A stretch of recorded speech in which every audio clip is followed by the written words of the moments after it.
The image of Jungkook breaking down in tears is not just another fleeting moment in the relentless cycle of celebrity news. It is an earthquake that has shaken one of the most powerful fan communities in the world.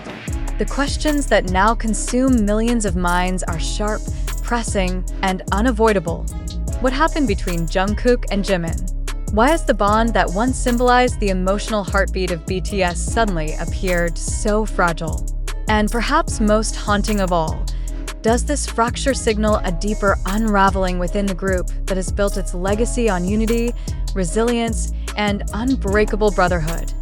The silence is suffocating. No official explanation has been offered, and yet the weight of Jungkook's tears is heavier than any statement could be. For years, he was celebrated as the unshakable golden magne, the playful yet reliable younger brother whose presence brought light to the group's darkest days. To see him retreat into a shell of distance and detachment, particularly toward Jimin, the member most often described as his anchor, feels like watching the foundation of BTS itself tremble. Fans are left dissecting not just his tears, but every glance, every gesture, every silence between the two. The result is a storm of speculation that shows no signs of subsiding. This saga did not erupt overnight. Observers trace its roots back to BTS's time in Los Angeles, when whispers first began circulating that Jungkook's demeanor had shifted. Rumors of Jimin's quiet admission that Jungkook had grown colder, harder to approach, ignited an inferno across social media platforms. Casual snapshots, once dismissed as harmless, suddenly took on ominous new meaning. In group photos, Jungkook's smile seemed absent, his eyes distracted, his posture withdrawn. In candid clips, Jimin's usual warmth appeared muted, tinged with caution, as though unsure of how to bridge a gap that had never before existed. The contrast between past and present is painful to witness. For years, the bond between Jimin and Jungkook was celebrated as one of BTS's most reassuring constants. Jungkook himself had once described Jimin as his safe place, the member he could trust without hesitation. Their dynamic was a testament to the group's larger promise, that no matter the storms outside, they remained each other's shelter. To see that shelter clouded, perhaps even dismantled, has left fans not only unsettled but also betrayed. The image of Jungkook's tears has now become the symbol of that fracture, the emotional evidence that something profound has shifted. But what exactly lies beneath those tears? Fans are divided. Some insist this is evidence of an interpersonal rift, an unresolved conflict between Jungkook and Jimin that has grown too heavy to conceal. Others point to the crushing burden Jungkook carries as the face of a global empire. Negotiations for BTS's highly anticipated comeback reportedly reached a fever pitch during their time in Los Angeles, and few doubt that the pressure to meet impossible expectations has taken its toll. For a member known to internalize stress rather than release it, Jungkook's tears could represent the breaking point of accumulated weight rather than a single fracture with Jimin, and yet, the timing is too pointed to dismiss. The awkward moments on the LA pier, the distance captured in fan-shot footage, the subtle hesitation in Jimin's voice whenever Jungkook's name arises, these fragments, magnified and dissected by millions, cannot be ignored. Theories multiply, weaving narratives of quiet tension, attempts at reconciliation, and the possibility of wounds too deep for easy repair. One rumor even suggests that RM attempted to mediate privately, urging the two to sit down together after the pier incident. Whether healing words were exchanged remains unknown, but the lingering distance is undeniable. This is where the story becomes more than just speculation about a friendship. BTS is not simply a band. It is a cultural phenomenon, a symbol of resilience and unity on a global stage. The suggestion that its most intimate bonds may be fraying strikes at the very core of its identity. If Jungkook and Jimin, once inseparable, now stand apart, what does that mean for the group as a whole? Can their upcoming comeback recapture the chemistry that defined eras like Butter, or will the performances carry the weight of unspoken distance, turning rehearsals into quiet standoffs behind closed doors. For ARMY, the uncertainty is unbearable. Social media has become a battlefield of interpretations, with every fleeting silence treated as a red flag and every side glance analyzed like a code waiting to be cracked. Some argue that fans are projecting their fears onto moments devoid of deeper meaning. Others counter that these subtle cues are precisely how fractures reveal themselves before they explode. The truth may lie somewhere in between, but the lack of clarity has only deepened the frenzy. The tears themselves serve as both confirmation and mystery. On one hand, they reveal that Jungkook is carrying a burden too heavy to contain. On the other, they provide no answers about the source of that burden. Is it personal conflict with Jimin, the strain of global expectations, or perhaps both? Without clarity, the narrative spins endlessly, fueled by the hunger for answers and the silence that denies them. Yet, amid the noise, one sobering possibility emerges. Perhaps this is not about betrayal, conflict, or disconnection, but about survival. The K-pop industry is notorious for consuming its brightest stars, demanding relentless perfection while leaving little room for human fragility. Friendships, no matter how deep, can fray under such relentless strain. Jimin's supposed admission that Jungkook has grown harder to approach may not be an accusation. It may be a plea, a recognition that his friend is struggling under a weight too heavy to carry alone. Still, the fandom clings to hope. ARMY has seen BTS defy the odds countless times before, turning fractures into unity and pain into music that heals. It is possible, even likely, that what feels like division today may fuel the authenticity of tomorrow's music, transforming silence into songs that resonate with raw honesty.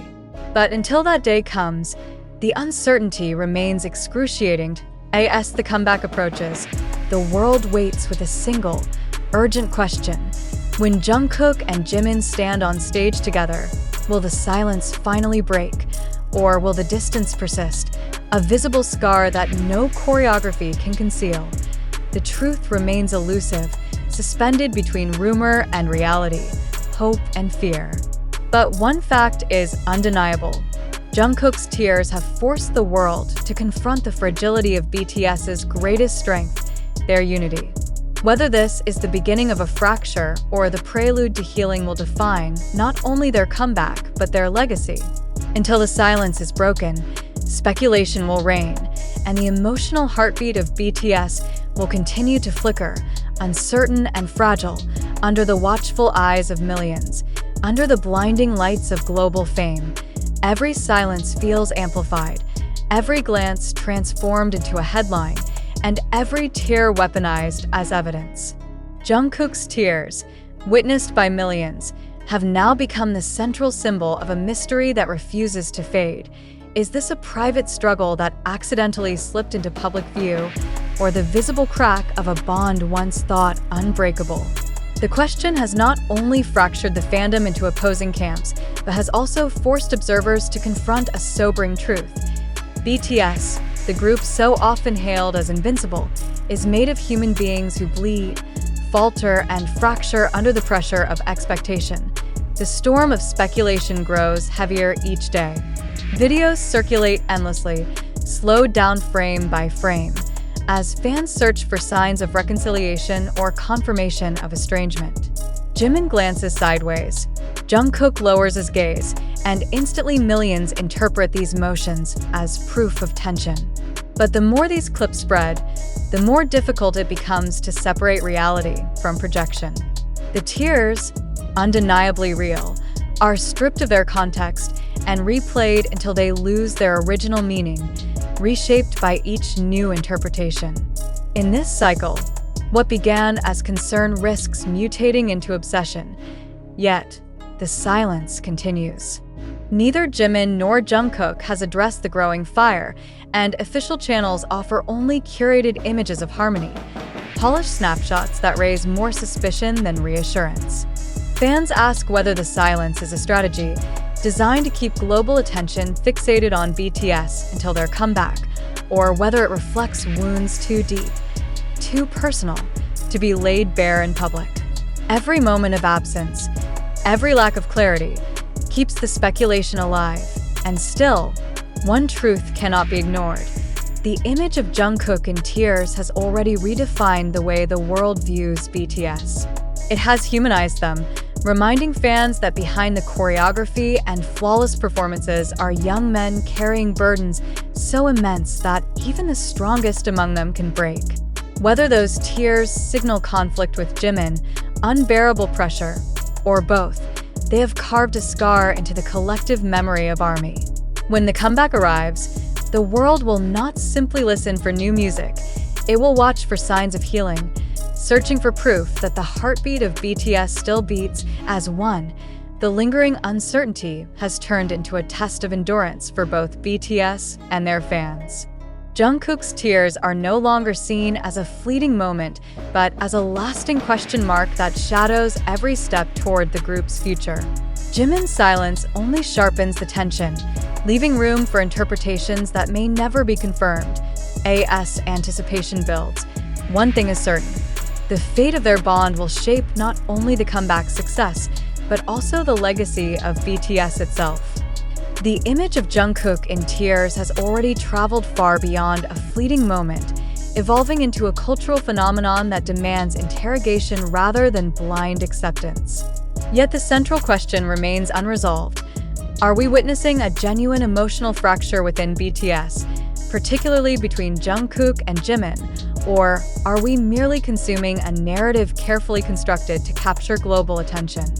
This is the question that should unsettle every reader, not only as a fan but as a participant in the broader machinery of media consumption. Do we believe in the authenticity of this silence? Or are we allowing ourselves to be manipulated by fragments, clips, and headlines designed to provoke emotional response? Consider the origins of this speculation. Much of the discourse has been fueled by videos circulating on TikTok, reactions on YouTube, threads on Twitter, and speculative commentary across smaller fan forums. Yet, are these digital fragments capable of revealing truth? Or are they, by nature, distortions, moments stripped of their original context, then magnified until they resemble evidence of conflict? When a fan captures a clip of Jungkook walking behind Jimin, his gaze turned to the ocean rather than his members. Do we truly know what that gesture signifies? Or are we projecting a narrative onto it because we seek drama where none may exist? The very act of repetition, clips replayed, slowed down, dissected frame by frame, creates its own authority. But does repetition equal truth, or does it merely amplify illusion?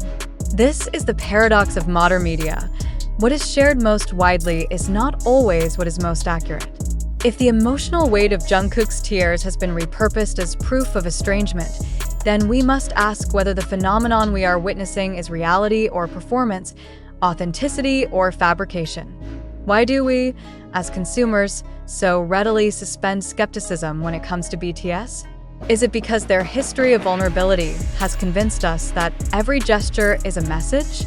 Or is it because we, consciously or unconsciously, prefer to inhabit a narrative of conflict and reconciliation, pain and healing, rather than accept the possibility of mundane explanations such as exhaustion, distraction, or momentary stress? By demanding constant intimacy from public figures, do we create the very distortions we claim to expose? The silence from official channels only deepens this tension. Is it possible that this silence reflects respect for privacy, a refusal to exploit Jungkook's tears for public explanation?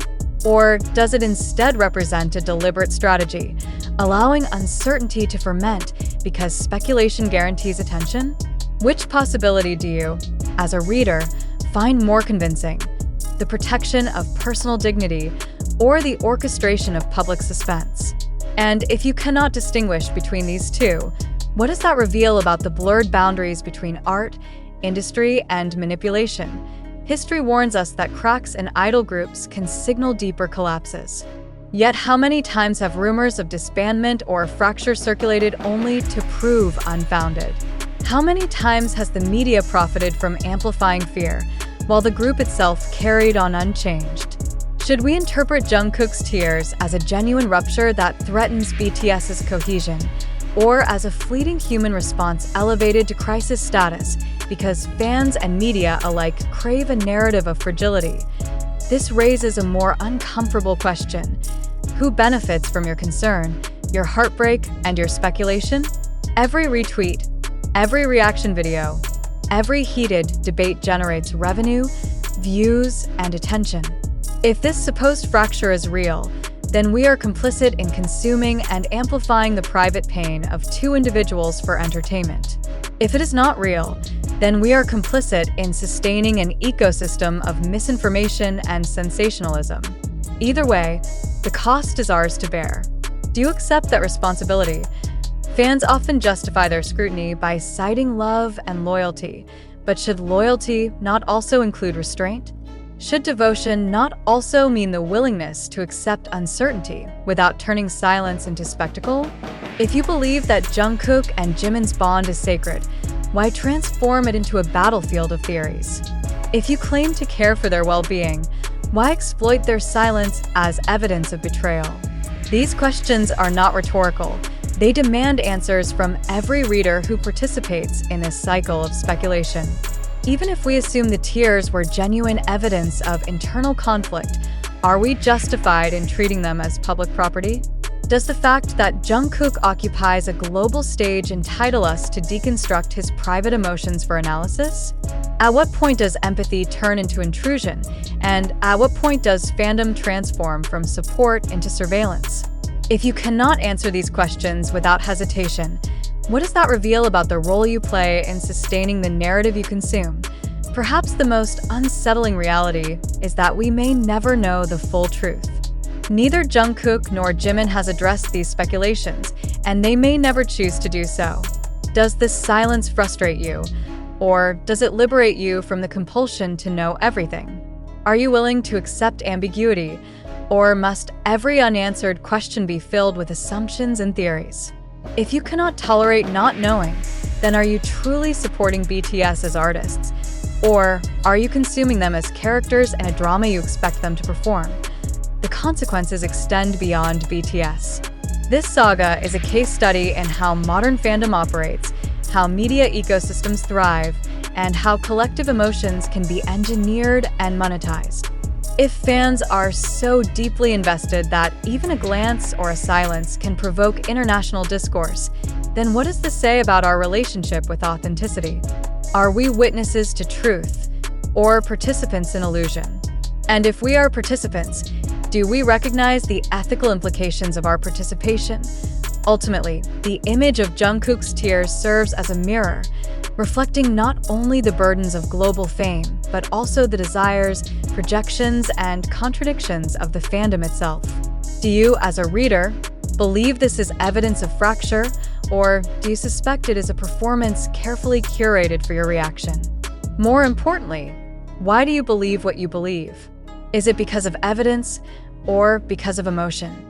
Until Jungkook and Jimin choose to speak, the truth will remain suspended between rumor and reality.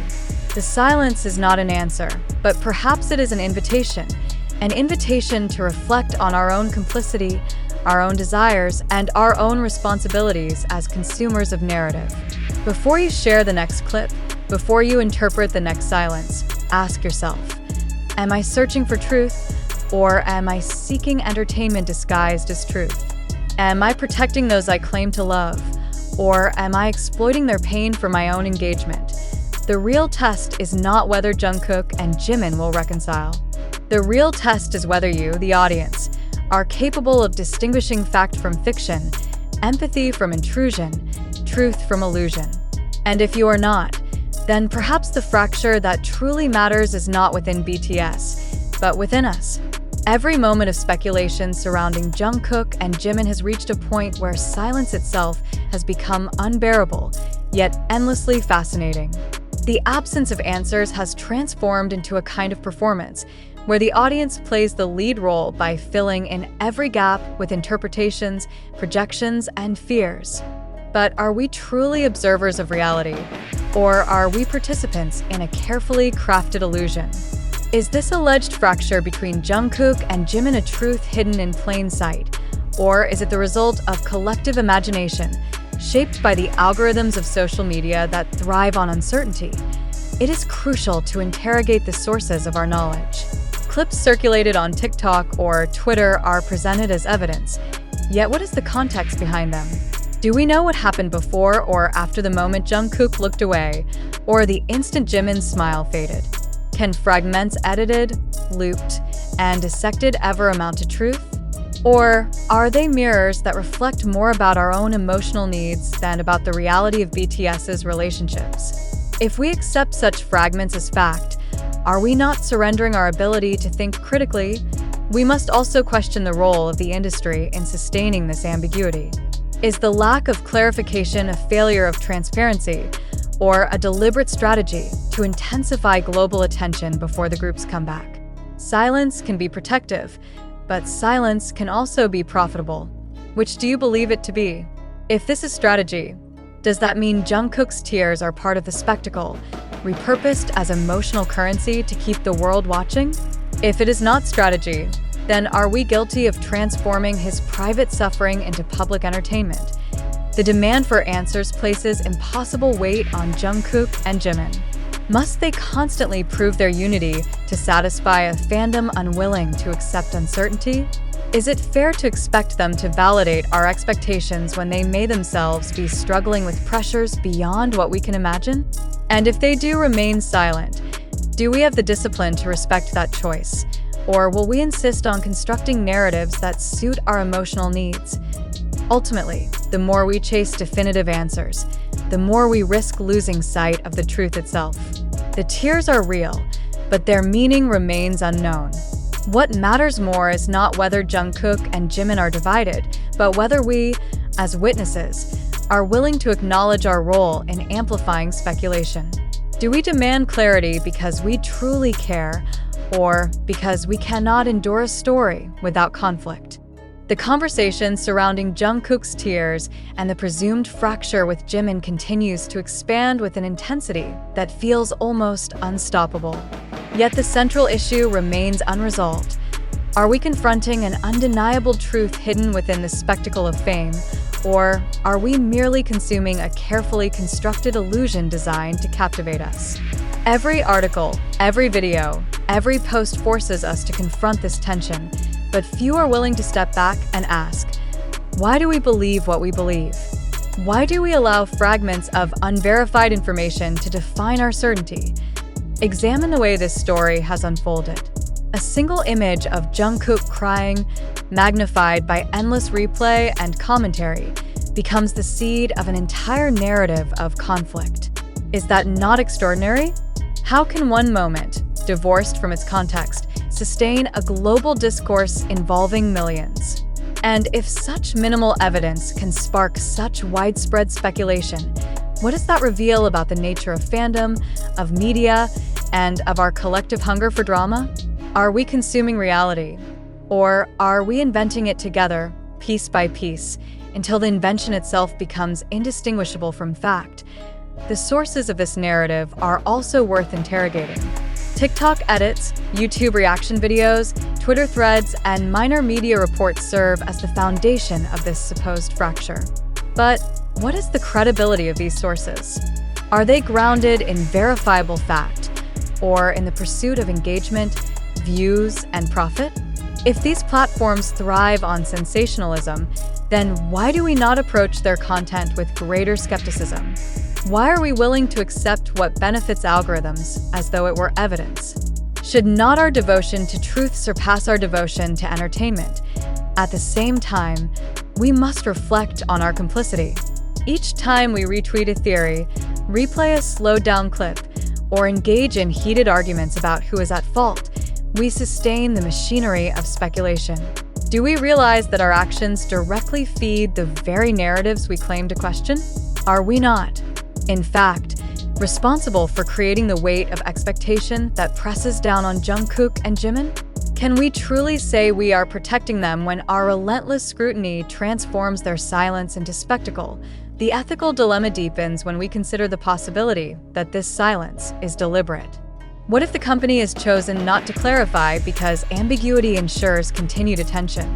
Would that mean Jungkook's tears have been co-opted into strategy, becoming part of a staged narrative? And if so, are we victims of manipulation? Or are we willing participants who prefer being deceived because the drama entertains us? On the other hand, if the silence is not strategic but instead reflects a refusal to expose private struggles, do we have the right to demand transparency? Are we entitled to invade their personal lives simply because they exist on a public stage?